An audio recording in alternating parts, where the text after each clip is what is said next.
Sandeep Lamichhane captain भएसँगै प्रशंसाहरू एकदमै धेरै पाइरहेका छन्। देश तथा विदेशमा चर्चा भइरहेको छ र नेपालमा अलिअलि आलोचना पनि भइरहेको छ। रोहितलाई हटाएर सन्दीपलाई क्याप्टेन किन दियो, क्याप्टेन्सी किन दिइयो भन्ने रहेको छ। र 5वटा सिडब्ल्युसीका म्याचहरूलाई हेर्ने हो भने लगातार हार छन् हाम्रो नेपालको। सिडब्ल्युसीमा त्यस्तै हार भइरहेको छ र ओडिआई स्टेटस बचाउन पनि गाह्रो भइरहेको छ। हो, त्यसैमा चेन्जेस चाहिएको त चेन्जेस गरियो, सन्दीपलाई क्याप्टेनको रूपमा राखियो। सन्दीप लामिछाने 2021मा चाहिँ पहिला क्याप्टेन भइसकेका छन्। उनले चाहिँ ओडिआई र टी20 गरेर टोटल 32वटा म्याच खेलेका थिए। त्यति बेला ओडिआईमा उनको खासै राम्रो त पर्फर्मेन्स र क्याप्टेन्सी देखिएको छैन।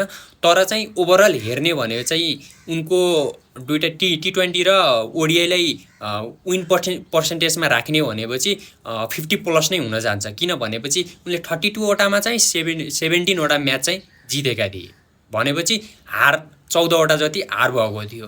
भनेपछि एउटा म्याच चाहिँ नो रिजल्ट थियो। राम्रो थियो पर्फर्मेन्स, नराम्रो भन्न मिल्दैन। किन भनेपछि म्याचहरू कमै खेलिएको थियो र विन पर्सेन्टेज पनि त्यत्तिकै राम्रो नै छ, त्यस्तो नराम्रो भन्न पनि मिल्दैन। उनले ओडिआईमा कतिवटा खेलेका थिए, 14वटामा 4वटा जित थियो, 9वटा हार भएको थियो र एउटा चाहिँ नो रिजल्ट थियो। भनेपछि ओडिआईमा राम्रो खासै पर्फर्मेन्स नभए पनि टी20मा राम्रै रहेछ। टी20मा अब उनले चाहिँ टी20मा 18वटामा चाहिँ 13वटा चाहिँ विन गरेका रहेछन् र 5वटा हार रहेछ। भनेपछि राम्रै पर्फर्मेन्स थियो है, त्यस्तो नराम्रो भन्न मिल्दैन के। र चेन्जेस चाहिएको थियो नेपाल टिमलाई चाहिँ, धेरै चेन्ज आएको छ। टिममा पनि फेरबदल भएको छ, क्याप्टेनमा पनि फेरबदल भयो।